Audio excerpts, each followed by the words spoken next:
Monsieur Trudeau, à la commission demain, est-ce que vous allez parler français? Quel pourcentage? Et qu'est-ce que vous pensez du fait que Mme Freeland, par exemple, M. Lametti n'ont pas parlé français hier? Je trouve que c'est dommage qu'il n'y ait pas eu assez de français pendant la commission. Évidemment, je vais essayer d'utiliser autant que possible pour que tout le monde puisse me comprendre dans les deux langues officielles, mais on sait aussi qu'il y a de la traduction. Mais qu'est-ce que ça dit que vos ministres eux-mêmes n'aient pas fait l'effort?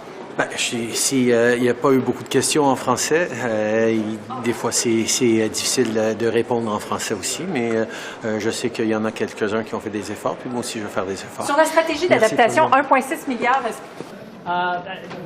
Last night on the National, we interviewed 4 Iranian Canadians who said that they don't feel like they're being protected properly by Canadian authorities from interference and threats from the Iranian regime within Canada. What do you say to that?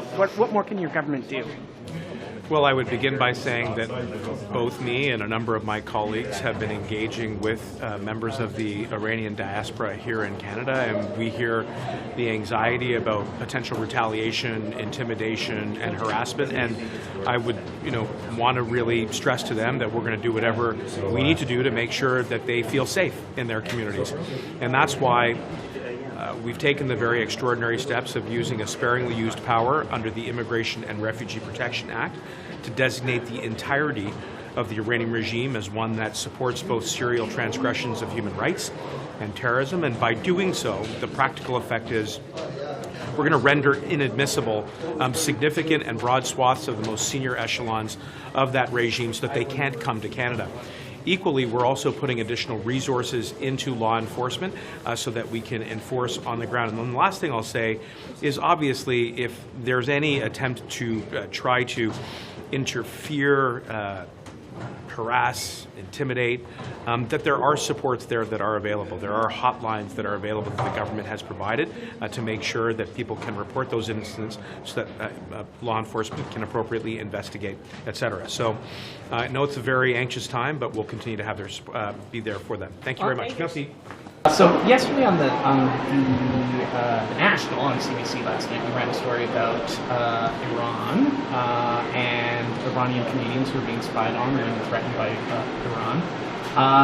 They're critical of our government, the Canadian government, and police response so far saying that it's laughing.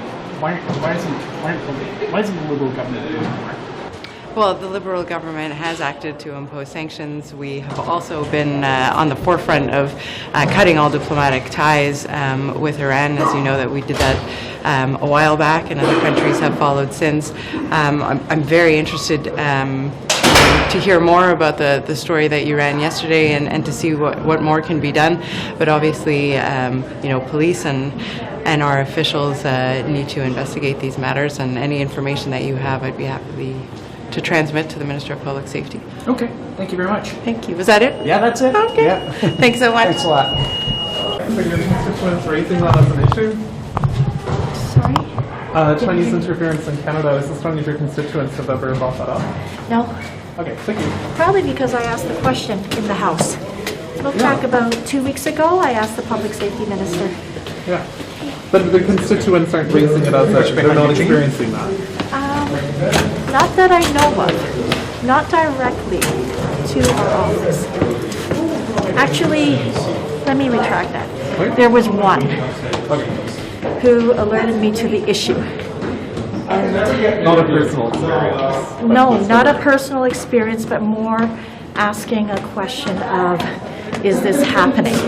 And I'm concerned because it's in our riding. Right, the police station thing, right? That's right, and which is why I asked that question in the House of Commons about 2 weeks ago or so. All right? Thank you. Thank you. Why did your government wait so long to introduce those amendments to Bill C-21? I don't think it's waiting long. We're going through the legislative process. But they're substantial. It's a substantial change to the legislation. Why wouldn't you have introduced it at the beginning? Well, we're always consulting, listening to other views, and I think it's important that we take that into consideration and then move forward. And that's what we're doing through the legislative process. Thanks so much. Thanks. About LGBT rights, any thoughts on that? Should he be speaking up? Well, I think that I think I'll let Minister Seamus speak for Minister Seamus. I think the government's been clear on it. We know exactly where we stand on it. We voiced our displeasure clearly, and like everybody, we cheered Canada, even if they lost. They still played really well. So I'd be honest, it's very conflicting. I'm cheering on my team, I'm cheering on my country, and nothing but the best, but I tell you, it's kind of difficult. For sure. Yeah, anyway, bye.